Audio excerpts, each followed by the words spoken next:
Kita sudah menerima dan bersekutu di dalam tubuh dan darah Kristus, maka sebelum kita berdoa, kita harus hormat, menyunyikan hati, diam di dalam Tuhan, dan pikirkanlah bahwa Kristus hadir di sini bersama-sama dengan kita. Jadi hening, hormat, dan sopan di hadapan firman Allah, karena tubuh dan darah Kristus telah kita terima. Mari kita berdoa. Bapa yang bertata dalam kerajaan surga, Bapa dari Tuhan kami Yesus Kristus yang Allahnya kami mengenal Engkau.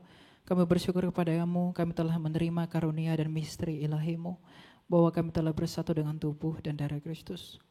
Firman-Mu berkata, barang siapa yang tinggal di dalam aku dan aku di dalam dia, ia tidak akan binasa dan mati. Kami memperoleh pengharapan di dalam apa yang telah kami terima daripada-Mu Bapa. Biarlah pada hari ini, sebentar lagi kami akan mendengarkan firman-Mu melalui hamba-Mu yang hina dan tidak berguna ini.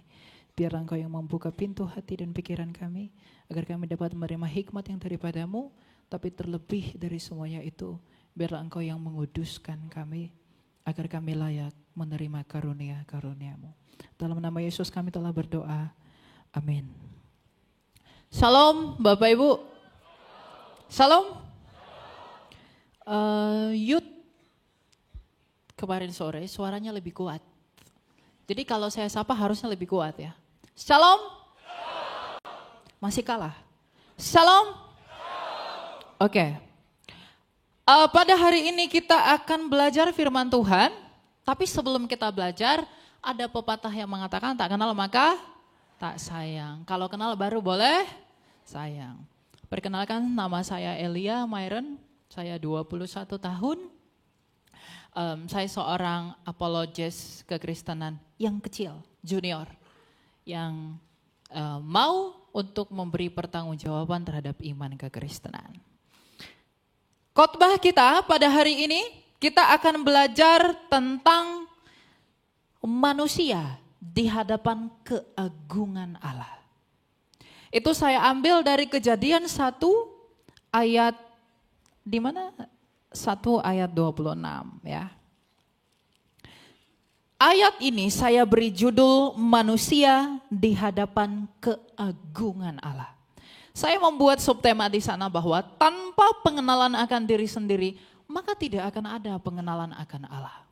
Jadi kita perlu untuk mengenali siapa diri kita, agar kita bisa mengerti siapakah kita di hadapan keagungan Allah.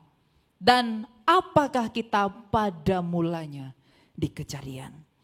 Kejadian 1 ayat 26 berkata, berfirmanlah Allah, baiklah kita menjadikan manusia menurut gambar dan rupa kita, supaya mereka berkuasa atas ikan-ikan di laut dan burung-burung di udara, dan atas ternak dan atas seluruh bumi, dan atas segala binatang melata yang merayap di bumi.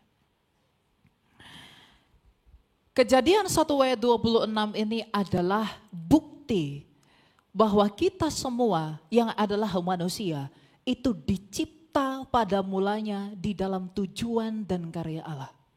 Bahwa semua dari kita pada mulanya adalah diciptakan oleh karena kasih-Nya. Karena inti dari Allah itu adalah kasih. Karena Ia menciptakan kita oleh karena kasih-Nya, maka kita sebagai manusia yang diciptakan menurut gambar dan rupanya, Ia ciptakan di bumi ini untuk menjadi penguasa bumi ini. Makanya dikatakan kita berkuasa atas ternak, burung-burung dan segala sesuatu yang ada di bumi ini. Tetapi untuk bisa menjadi segambar dan serupa dengan Allah, manusia itu diuji, diberi pohon pengetahuan. Dan pada akhirnya manusia itu jatuh ke dalam dosa. Dosa itulah yang merusak segala sesuatu. Dosa itulah yang membuat semua orang menderita. Dosa itulah yang menjadi induk penderitaan kita. Dan dosa itu ditimbulkan dari ketidaktaatan manusia dan merusak karya Allah. Apakah Bapak Ibu mengerti dalam misteri Injil? Kamu dan kita diciptakan oleh karena gambar dan rupa Allah itu bermakna apa? Kita diciptakan menurut gambar dan rupa Allah karena gambar Allah adalah Yesus. Kolose 1 ayat 15, Jadi semua orang di dunia ini, apapun agamamu, engkau dicipta menurut pola dan gambarnya Yesus sendiri. Maka ketika manusia yang diciptakan oleh firman itu jatuh dan rusak ke dalam dosa, maka firman itu sendiri yang datang memulihkan ciptaan itu. Itulah Yesus. Dari kasih Allah yang begitu agung, ketika ia berfirman, baiklah kita. Ia di dalam dirinya sendiri, di dalam kebagaimanaannya dia sebagai Allah yang esa bersama firman dan rohnya. Ia berfirman dengan agung, baiklah kita menjadikan manusia menurut gambar dan rupa kita. Tetapi manusia yang diciptakan itu sendiri merusak gambar yang ada di dalam dia. Maka sekarang sama seperti Mazmur Daud kita berkata, apakah anak manusia sehingga aku diperhitungkan? Awalnya Allah begitu memperhitungkan kita. Karena kita diciptakan di dalam satu hal yang kudus karena dia kudus. Tapi ketika kita jatuh ke dalam dosa, Daud dalam Mazmurnya berkata, apakah anak manusia sehingga engkau memandang kami? Apakah aku sehingga engkau melihat aku? Allah itu kudus, semua orang telah berdosa. Allah menaruh kejijikan kepada kita karena kita berdosa. Induk dari segala penderitaan, akar yang menyebabkan engkau terpisah dari Allah, itu adalah dosa. Kalau kita menyadari betapa besarnya dosa kita tahu dosa kita begitu banyak, kita tahu dosa kita begitu berat, maka engkau di hadapan keagungan Allah tidak berarti apa-apa. Allah yang begitu agung, Ia yang bertahta di dalam semesta, Ia yang bertahta di dalam keagungannya, ketika melihat kita hanyalah debu, aku di hadapan-Mu Tuhan. Kalau kita tidak mengenali diri kita bahwa kita adalah orang berdosa, kita adalah orang yang tak berguna, kita adalah orang yang tidak layak, kita adalah orang-orang yang tidak pantas menerima misteri ilahi di dalam perjamuan kudus Tuhan. Kalau kita tidak punya kesadaran akan itu, kita tidak akan mengenali siapa Allah itu. Karena kita bisa mengenal Allah, kita bisa mengenal siapa Allah yang penuh kasih itu melalui pernyataan Kristus yang adalah sabdanya yang menyatakan Bapanya kepada engkau. Makanya firman yang hidup itu bersabda dengan agung bahwa tanpa aku engkau tak mungkin mengenal Bapa. Terlalu banyak orang di zaman sekarang dengan filsafatnya yang bodoh, pikirannya yang sia-sia. Dia berpikir bahwa dengan kekuatannya dia menjangkau kesucian Allah. Orang sekarang banyak berpikir, aku tidak butuh Tuhan. Aku tidak butuh Kristus. Aku tidak butuh juru selamat. Ada begitu banyak orang yang begitu soleh di luar sana. Begitu baik di luar sana. Begitu tulus di luar sana. Tapi mereka begitu malang. Karena meskipun mereka baik, tapi mereka adalah orang yang tidak sadar bahwa mereka orang berdosa. Mereka tidak sadar bahwa mereka adalah orang yang terhilang. Di depan mata mereka, mereka melihat penderitaan. Mereka mati, mereka sakit, mereka dianiaya, mereka kesulitan. Itu semua bukan dari Allah.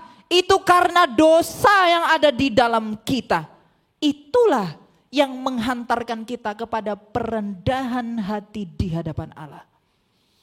Maka semua para nabi, sabda para nabi berkata, I'm nothing without you Lord.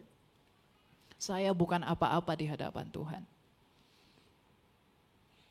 Tujuan saya memperkatakan ini adalah kita sebagai orang Kristen harus mengaku dan mengerti dan menyadari bahwa setiap dari kita adalah orang berdosa. Dan kalau kita mengerti bahwa kita adalah orang berdosa, tidak ada karunia yang lebih besar daripada pengampunan dosa itu. Dan engkau telah menerimanya di dalam salib Yesus. Engkau telah memperolehnya di dalam karya ilahi. Ada orang yang memberi pernyataan yang cukup kontroversial menurut saya. Ada banyak orang yang berpikir bahwa berkat yang utama itu adalah engkau menjadi kaya, engkau menjadi kuat, engkau menjadi bijaksana. Tidak. Kalau engkau mencari berkat yang demikian, engkau bukan orang Kristen. Tidak ada yang lebih besar daripada pengampunan dosa. Tidak ada berkat yang lebih besar daripada pengampunan dosa.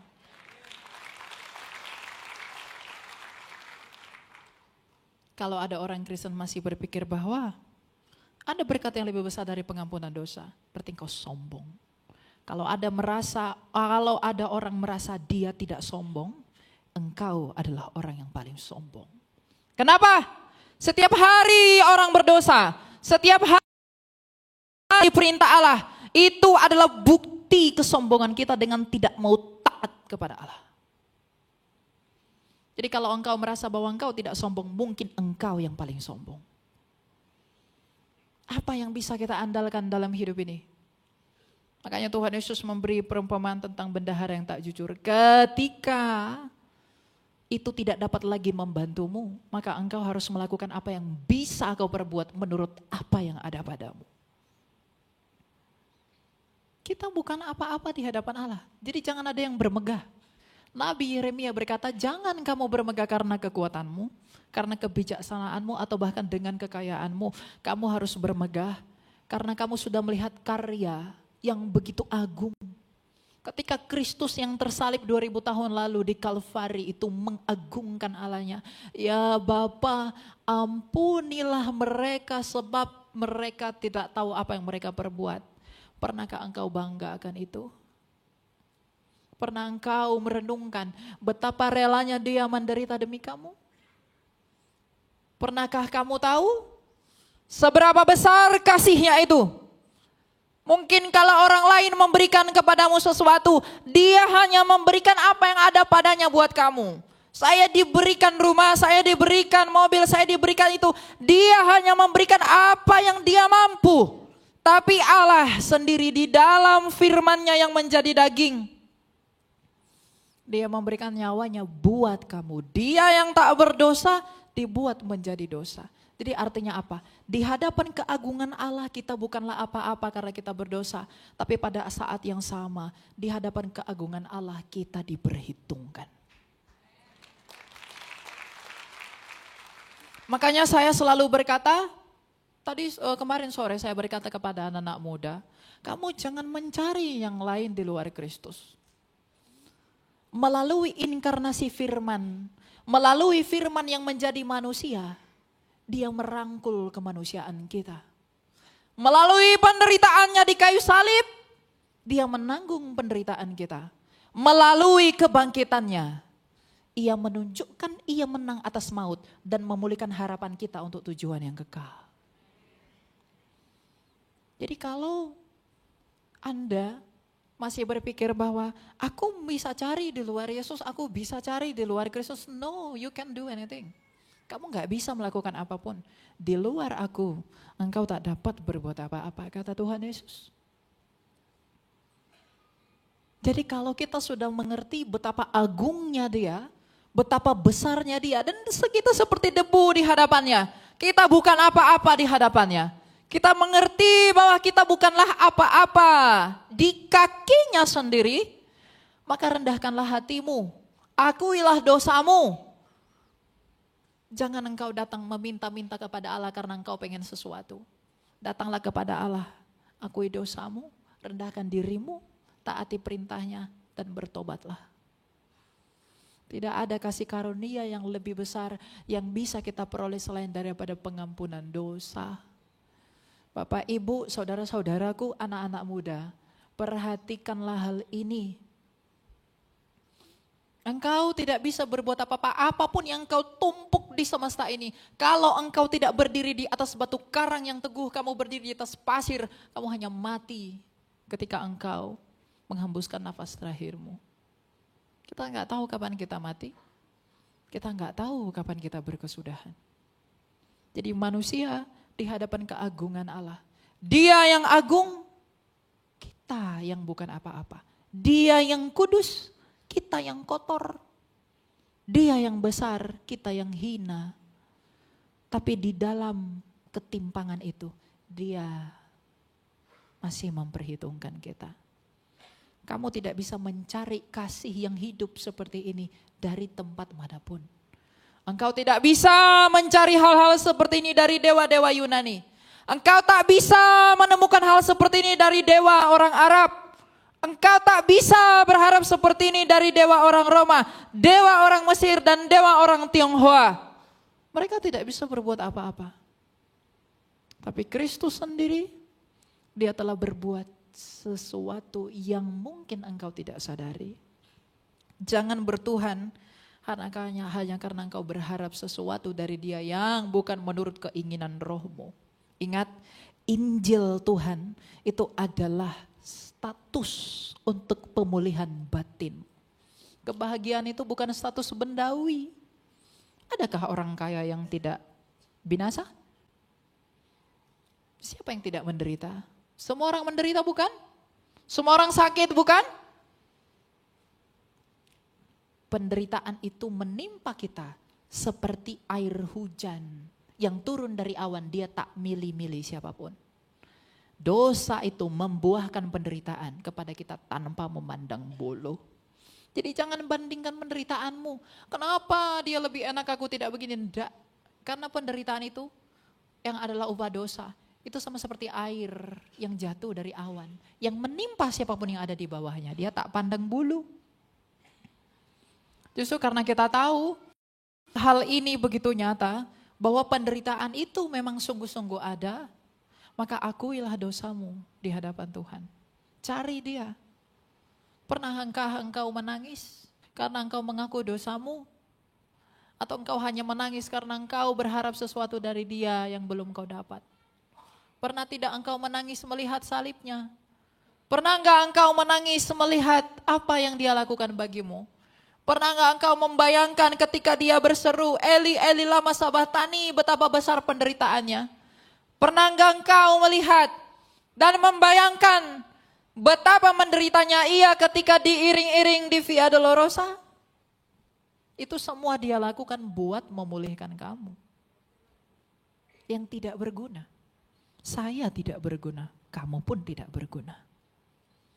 Tapi di dalam cintanya, di dalam kasihnya, kita menjadi berarti.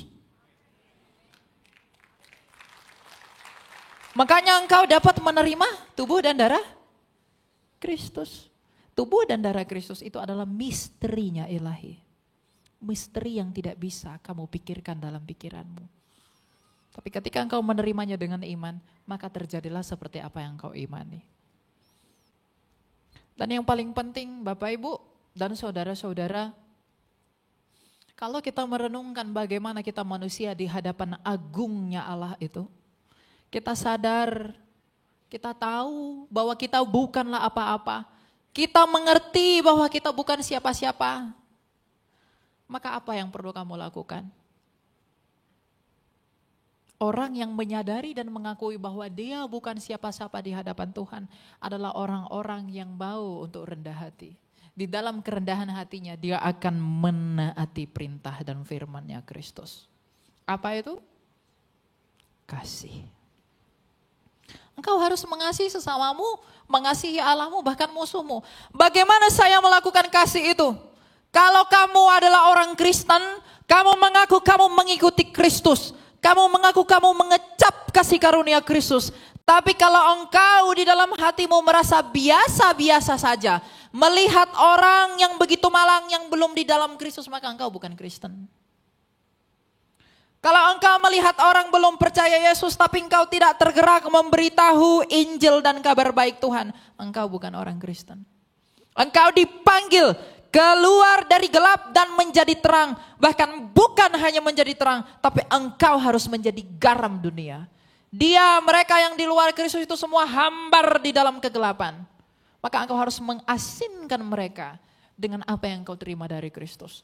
Mereka berjalan di dalam kegelapan, orang buta menuntun orang buta. Maka ketika engkau melihat bahwa mereka begitu berjalan menuju jurang maut, engkau menerangi litamu oleh firman Allah. Jadi bukti bahwa engkau adalah sungguh adalah engkau terpanggil untuk menginjili mereka siapapun yang belum percaya kepada Kristus. Menginjili mereka dengan perkataanmu, dengan buah-buah hidupmu, dengan tindakanmu, dan segala sesuatu yang ada padamu. Engkau wartakan Tuhanmu. Engkau begitu bangga memamerkan apa yang engkau punya, tapi engkau tidak pernah bangga memamerkan Dia yang menjadi sumbernya. Apalagi anak-anak muda yang liberal. Pelayanan saya di sosial media itu untuk melawan anak-anak muda yang liberal. Mereka berpikir bahwa di luar Tuhan, aku bisa melakukan apapun. Tanpa Kristus pun saya bisa selamat. Tapi kalau kamu menyadari, di hadapan keagungan Allah, kita bukanlah apa-apa. Dan di hadapan kita penderitaan itu nyata, maka engkau tidak akan pergi kemanapun selain daripada Dia yang menyelesaikan penderitaan itu. Dan itulah Kristus yang disebut Yesus dari Nazaret. Itu. Pada akhirnya, dengarkan ini. Pada akhirnya, apapun kepercayaanmu, apapun yang kamu pegang, apapun yang kamu peluk, apapun yang kamu miliki, apapun agamamu, apapun kepercayaanmu, pada akhirnya engkau akan berhadapan muka ke muka dengan Dia, Yesus Kristus dari Nazaret. Engkau tidak bisa melakukan apapun. Karena Dialah hakim yang akan menghakimimu. Dialah yang akan menelanjangi apa yang tersembunyi di dalam engkau. Dia yang akan membuktikan engkau orang benar atau tidak. Menurut Roma 2 ayat 16. Segala sesuatu tidak yang tersembunyi bagi Dia. Jadi kalau ada orang-orang Kristen, orang-orang yang mengaku percaya, tapi dia menyelubunginya di dalam dosa, kita harus keluar dari situ. Melakukan hal-hal yang menipu, kita harus keluar dari situ. Karena inti panggilan Kristus adalah pertobatan. Keluar dari yang salah, menuju kepada kebenaran. Bagaimana mungkin kita bisa menerangi orang kalau kita sendiri masih gelap? Bagaimana kita sendiri bisa menggarami orang kalau kita sendiri masih hambar? Saya sengaja membawa tema ini. Kenapa saya harus bawa tema ini? Karena banyak orang yang tak sadar bahwa dia siapa di hadapan Allah. Banyak orang terlalu sombong. Aku bisa berbuat sesuatu tanpa Tuhan. Kesombonganmu, orang-orang yang mengaku percaya, itu terlihat dari bagaimana kamu memandang Kristus. Kalau kamu masih merasa ada yang lebih berharga daripada Kristus, engkau merasa ada yang lebih berharga daripada Allah, engkau adalah Adam yang jatuh itu. Engkau mewarisi sifatnya. Tapi kalau engkau setiap hari di kamarmu, engkau tutup kamarmu, engkau datang mengakui dosamu. Meskipun kamu tidak selalu berdosa, tapi engkau selalu mengakui dosamu, engkau selalu merenungkan kesalahanmu. Engkau minta ampun kepada Dia. Maka engkau adalah orang-orang yang beruntung. Karena kamu tahu pengorbanannya Dia itu begitu besar buat kamu. Jadi enggak ada yang lebih besar daripada itu. Enggak ada yang lebih berharga daripada itu. Enggak ada yang lebih mahal daripada itu. Jadi manusia jangan tepuk dada. Aku lebih besar dari kamu, aku lebih hebat dari kamu, aku lebih segala sesuatu dari kamu. Enggak. Kalau kita sadar bahwa kita bukan siapa-siapa di hadapan keagungan Allah. Tetapi kita ini bisa hidup karena kasih karunia saja. Kita bisa menerima misteri ilahi karena kasih karunia saja. Kamu tidak akan pernah membanggakan apapun yang kamu miliki selain daripada Kristus dalam hatimu. Engkau tak akan pernah berjalan sehebat apapun orang di luar sana, sekeren apapun yang kamu lihat di luar sana. Engkau tidak akan terpedaya oleh karenanya sehingga membuatmu jatuh dalam perangkap dosa. Tetapi engkau akan tetap bangga bahwa aku punya yang paling berharga yang tak ternilai, yaitu Tuhanku Yesus Kristus.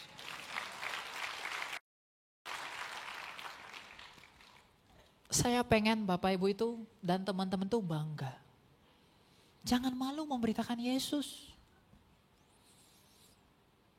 Jangan malu, jangan takut. Memberitakan Yesus bukan berarti kamu diangkot gitu ya. Terus di dalam angkot, kamu kenal Yesus enggak? Kayak begitu. Lakukan dari buah dan juga orang yang belum mengerti, kamu beri pengertian. Kita semua dipanggil untuk itu. Ada enggak panggilan yang lain selain daripada itu? Yesus Kristus sebelum terangkat ke surga dengan agung ia berkata, karena itu pergilah, jadikanlah semua bangsa muridku dan baptislah mereka dalam nama Bapa dan Anak dan Roh Kudus. Itulah perintah agung yang Tuhan Yesus berikan dan Tuhan tinggalkan kepada kita. Bahwa kita adalah orang yang dipanggil untuk keluar daripada kegelapan. Dan bukan hanya menikmati karunia itu sendiri, tapi kita juga mengambil bagian di dalam karunia itu. Untuk apa? Melakukan apa yang Allah kehendaki, sebab Allah mengkehendaki semua orang untuk diselamatkan. Jadi kalau ada orang yang bermegah, kalau masih ada yang berbangga dengan apa yang dia miliki, selain Kristus, bertobat. Karena ketika engkau mati, apa yang kau punya itu tak dapat menolongmu. Tapi kalau imanmu di dalam salib, kalau imanmu di dalam Injil, kalau imanmu di dalam Dia yang telah menyelamatkanmu, itu akan menghiburmu. Injil itu bukan tentang kemakmuran. Tidak. Injil itu dandanan bagi jiwamu. Kalau kamu beriman oleh karena apa yang Tuhan bisa berikan kepadamu, engkau bukan orang percaya. Tapi kalau engkau beriman karena engkau melihat salibnya yang telah berdiri tegak. Dan di dalam salib itu ada pribadi yang tak berdosa dan menjadi dosa karena kamu. Dan kamu membuat imanmu oleh karena itu. Engkau beriman oleh karena itu. Maka mau kamu kaya, mau kamu miskin, kamu di dalam suka, kamu di dalam duka, imanmu akan tetap teguh. Ada orang kemarin sore, Kak, iman saya kok on off. Kok seperti saklar on off. Kenapa imannya bisa on off? Karena dia beriman tergantung kondisi hidupnya. Kondisi moodnya. Dia minta sama Tuhan, Tuhan berikan. Wah, dia beriman. Kalau belum diberikan, dia pesimis. Itulah kalau kamu beriman, bukan dengan iman yang sejati. Tahu Yudas? Dia beriman karena apa? Duit. Binasa enggak dia? Tapi lihat Rasul Paulus. Rasul yang begitu unggul. Dia beriman. Bukan karena apa yang Tuhan berikan. Tapi karena dia melihat salib itu. Dia merenungkan bahwa aku tidak berguna ternyata. Apa yang dulu ku anggap mulia sekarang ku anggap sampah. Karena dia melihat pada salib Tuhan. Apakah engkau mengambil bagian di dalam perenungan itu? Rasul Paulus adalah orang yang begitu kaya yang lahir dari Tarsus, dari suku paling elit, suku Benyamin. Tapi ketika percaya Yesus dia akhirnya menjual tenda meninggalkan kekayaannya. Itulah, bukan berarti saya nyuruh Anda enggak boleh kaya. Silakan jadi kaya. Tapi ingat, contohlah bagaimana Rasul Paulus merenungkan salib Tuhan itu. Lihatlah cara dia menjiwai apa yang Kristus lakukan. Kristus sendiri telah menangkap dia dan ia hidup di dalam kebenaran itu. Maka sama seperti Rasul Paulus, aku juga mengatakan bahwa saya berkata-kata seperti ini kepada Bapak Ibu bukan karena saya sempurna. Saya orang berdosa. Mungkin saya yang paling berdosa. Karena orang semakin mendalami firman Tuhan, dia akan semakin merasa berdosa. Gak ada orang semakin belajar firman Tuhan merasa jadi nabi. Merasa paling diberkati. Merasa paling hebat. Merasa paling unggul. Orang yang seperti itu bukan belajar firman Tuhan. Dia belajar firman-Nya sendiri. Orang yang belajar firman Tuhan membaca kitab suci. 2 Timotius 3 ayat 16 mengatakan firman Tuhan itu mendidik kamu dalam kebenaran, memberitahumu kesalahan. Semakin kamu banyak belajar firman Tuhan, kita itu semua diberitahu kesalahan kita apa aja. Ternyata Tuhan, meskipun aku beriman kepadamu dengan sungguh-sungguh, ternyata aku pun tak sempurna, aku itu bercacat dan bercela. Maka kita hanya hidup di dalam kasih karunia Tuhan. Kita hanya hidup di dalam apa yang Tuhan mau berikan kepada kita. Jadi lihatlah para rasul itu, bagaimana mereka mengimani Kristus, bagaimana mereka merenungkan iman. Karena mereka sadar bahwa betapa agungnya Dia, maka aku untuk meminta apapun tidak perlu, selain daripada belas kasih-Nya saja. Berbelas kasihlah kepada ke orang berdosa, berbelas kasihlah kepada ke orang yang tak layak, untuk kekekalan jiwaku. Di situ kekayaanmu, wahai orang Kristen. Kalau kamu mau cari bidadari, jangan jadi Kristen. Apa yang ketawa? Sepertinya familiar ya. Kalau kamu mau cari kekayaan, jangan ikut Yesus. Yesus enggak tawarkan itu. Di pojok sana, ada seorang yang mau percaya Yesus dari TikTok chat saya ajak dia ketemu, dia duduk di sana. Dia belum dibaptis. Kalau dia mendengarkan ini, saya bilang, kamu mau ikut Yesus, jangan berharap apa-apa. Tapi kamu ikut Yesus untuk memulihkan jiwamu.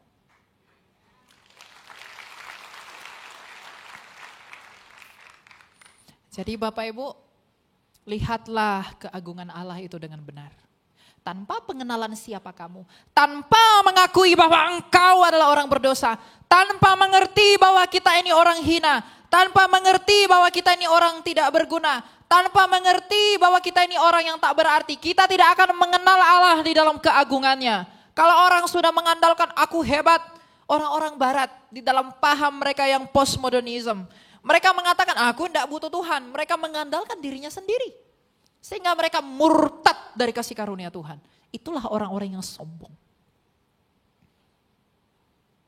Mereka meninggalkan jalan Tuhan. Karena mereka berpikir saya tidak butuh Tuhan. Mereka tidak melihat Tuhan yang agung. Dan mereka tidak mengkoreksi diri mereka yang berdosa. Tapi kalau setiap hari kita mengkoreksi kita adalah orang berdosa. Kita bukanlah orang yang tidak berguna. Bukanlah orang yang hebat. Bukanlah orang yang apa-apa. Maka di dalam kesadaran itu, di dalam pengakuan itu, di dalam kerendahan itu, di dalam kerendahan hati, kita akan memandang pada salib Kristus. Dan kita hanya akan melihat pada Dia dan kita hanya meminta kasih karunia-Nya saja. Ingatlah, jangan khawatir kamu tidak makan. Jangan khawatir kamu gak bisa mendapatkan apapun. Kalau kamu tulus mengikut Dia, Dia akan menambahkan lebih dari apa yang kamu harapkan. Jadi kalau kamu hanya fokus kepada berkat-berkat bendawi yang tapi kamu tidak mengejar Dia. Apakah benarnya yang tertulis itu bahwa carilah dahulu semuanya ditambahkan kepadamu. Cari dulu kerajaan itu. Dan kerajaan itu gak bisa kamu temukan kalau kamu tidak sadar bahwa kita adalah orang yang tak berguna di hadapan keagungan Allah. Kita hanya bersyukur, kita berterima kasih kalau kita itu selalu melihat bahwa kita bukan apa-apa di hadapan Allah. Tetapi rasa syukur kita semakin bertambah kalau kita melihat bahwa meskipun aku tak berguna, meskipun aku tak berarti, Dia masih mencintai aku. Dia masih menyayangi aku. Buktinya apa? Salibnya. Tadi kan kita menyanyi, ingat bilurnya yang menyembuhkanku. Ingat salibnya yang menebusku. Itu lagu bagus. Tapi jangan asal dinyanyikan tanpa feel. Jadi harapan saya dan harapan Tuhan, bukan berarti saya Tuhan ya. Tuhan itu mengharapkan kita semua setiap hari mengakui dan menyadari bahwa kita hanya hidup di dalam belas kasih-Nya saja. Dan terlebih dari itu semua, Tuhan mengharapkan bahwa kita di dalam doa selalu menggantungkan harapan kita di dalam Dia. Berbuat baiklah, berbuat benarlah, kasihilah semua orang, bukan karena kamu ingin Dia, tapi berbuat baiklah, berbuat benarlah, karena kamu dicintai di dalam salib.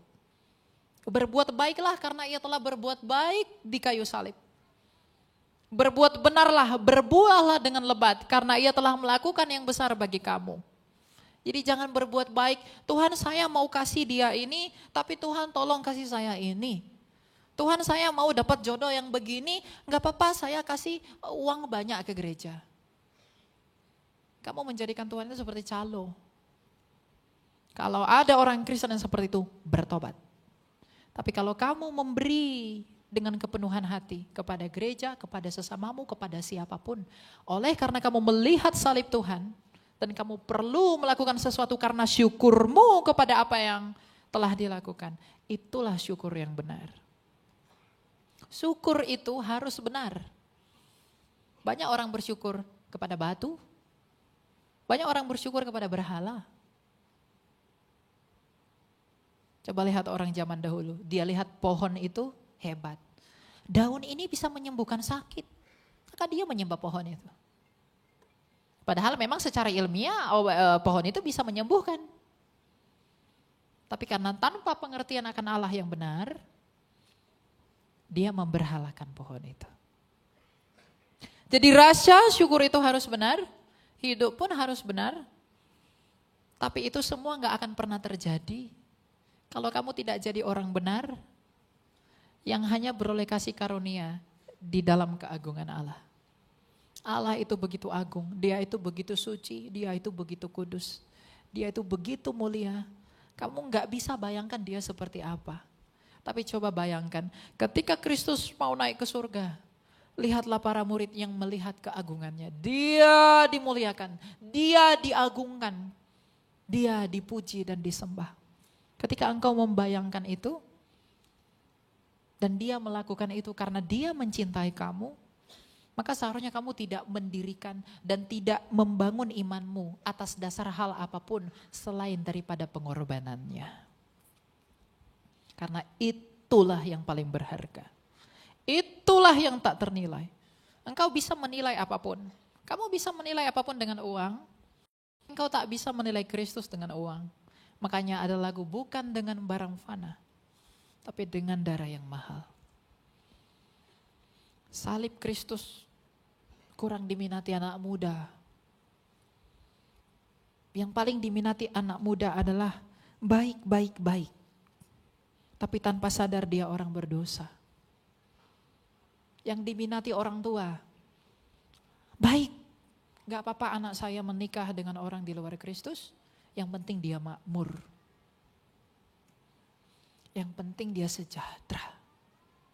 Untuk apa engkau sejahtera kalau engkau mati? Untuk apa engkau hidup di dunia ini? Ingat, tujuanmu sejak semula bukan untuk hidup di tempat yang berdosa ini. Kita hidup adalah di dunia langit bumi yang kudus. Makanya firman itu datang untuk memulihkan manusia, untuk menjadi kudus. Agar apa? Agar keagungan Allah yang ada di dalam kita yang telah rusak karena dosa, itu dipulihkan oleh dia pribadi yang agung itu. Agar kita bisa kembali ke kodrat kita yang sejak semula. Maka tujuan kita percaya kepada Yesus itu adalah bersatu dengan Allah.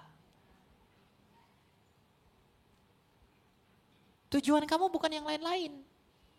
Apapun agamamu, apapun kepercayaanmu, kerinduan setiap jiwa manusia hanyalah bersatu dengan Allah. Karena hanya di dalam persatuan, di dalam persekutuan yang penuh dengan dia, penderitaan itu tidak ada. Mengapa engkau berdosa? Mengapa engkau menipu? Mengapa saya berbohong? Mengapa saya mengelabui orang? Mengapa saya berbuat sesuatu yang tak benar? Mengapa saya membunuh? Mengapa saya memfitnah? Karena saya mengurus perut saya. Karena kalau tidak saya akan menderita. Tapi kalau di dalam Kristus, di dalam terang itu, tidak ada penderitaan. Orang berlomba-lomba mencari segala sesuatu itu karena penderitaan. Itu gak bisa kamu sangkali. Aduh kalau saya enggak cari duit, nanti saya lapar, saya mati. Kalau saya enggak ini, nanti itu semua adalah bukti dosa itu ada. Kalau bukti dari dosa itu ada di hadapan kita, dan kematian yang adalah ujung dari upah dosa itu ada, maka kamu datanglah dan percayalah kepada Dia yang telah mengalahkan dosa melalui kebangkitannya, dan itu hanya oleh Yesus Kristus dari Nazaret. Yang dengan demikian manusia yang sejak semula itu mulia di hadapan keagungan Allah karena kamu dicipta dengan cipta, tapi rusak karena dosa, Maka sekarang di dalam Kristus keagungan itu perlahan-lahan dipulihkan di dalam karunia dan misteri ilahi. Agar kamu bisa bersatu lagi dengan Dia. Kamu yang dicipta oleh firman telah rusak oleh dosa. Maka firman itu sendiri yang datang memulihkan kamu agar kembali kepada tujuan yang semula. Tuhan itu bukan gagal. Tuhan itu tidak pernah berubah. Kalau Dia berubah, Dia bukan Allah. Tujuannya yang sejak semula menciptakan engkau dan saya dalam maksudnya yang mulia. Itu Dia pulihkan, Ia kuduskan, Ia perbaiki melalui firman-Nya. Maka di dalam Yesus ini kita sedang menuju kepada pengharapan pemulihan itu. Agar saya, kamu hidup, agar saya, kamu bersatu dengan Dia. Agar saya dan kamu diingat di dalam kerajaannya. Tujuan Allah datang ke dunia ini adalah membawa kerajaan. Kekristenan bukan agama. Makanya keagungan Allah itu terlihat dari karya-karyanya Kristus. Bangga punya Yesus. Semangatlah melakukan apa yang Yesus mau. Anak-anak muda ini, anak-anak muda ini selalu ya. Karena saya di TikTok itu Bapak Ibu, anak-anak muda ini pikirannya rada-rada keseluwet. Iya, ya, gak apa-apa pacaran dengan ini, yang penting saya ini. Lalu dia membenarkan dosa demi kasih. Uskup Agung Konstantinopel yang berkata, yaitu Yohanes Chrysostomos berkata, jangan kamu mengorbankan kebenaran demi kasih. Karena tidak ada kasih yang berdiri di atas kesalahan. Kasih hanya berdiri di atas kebenaran. Jadi anak-anak muda, kalau kamu, aduh saya belum dapat jodoh, saya datang ke dukun, saya mau, gak apa-apa lah Tuhan, ini mungkin jawaban Tuhan. Gak apa-apa saya meninggalkan Yesus, yang penting saya berbuat baik, saya nikah aja dengan si Anu. Lalu itu membuat mau meninggalkan Kristus, kamu bodoh. Dan orang tua yang membiarkan anaknya melakukan itu juga bodoh. Tidak ada kekayaanmu, tidak ada kebanggaanmu, dan tidak ada hal yang lebih besar darimu selain Kristus yang telah mati itu. Agar kamu agung di hadapan Allah kembali. Pada mulanya engkau semuanya agung. Wajah-wajah ini tidak ada yang begini. Semua senyum pada mulanya. Tapi dosa itu membuat kamu cemberut. Dosa membuat kamu mati. Dosa membuat kamu menderita. Dosa membuat kamu dan saya kesusah payahan. Dosa membuat kamu dan saya menangis. Dosa membuat kamu dan saya itu kehilangan kemuliaan Allah. Dan tidak berarti di hadapan keagungan Allah. Maka solusinya sekarang agar engkau bisa sampai kepada tujuan yang semula itu di dalam maksud ilahi. Engkau harus menjangkau kasih Kristus di dalam salib. Maka sekarang pergilah, keluarlah, beritakanlah Injil, sampaikanlah kebenaran Allah, hiduplah dan berbuahlah lebat, agar kemuliaan Allah ada di dalam kamu, agar kemuliaan Allah dilihat orang di dalam kamu, hingga pada akhirnya semua orang percaya melihat kamu.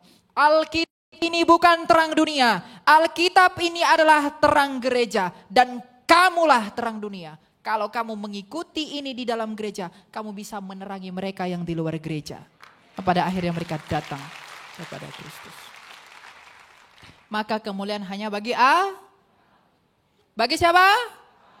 Bagi siapa? Kamu bangga punya Kristus? Kamu bangga punya Yesus? Ada yang mau meninggalkan Dia? Kok lemas? Ada yang mau meninggalkan Dia? Ya, kalau kamu pun meninggalkan Dia, kamu yang rugi, bukan saya. Kemuliaan bagi Allah.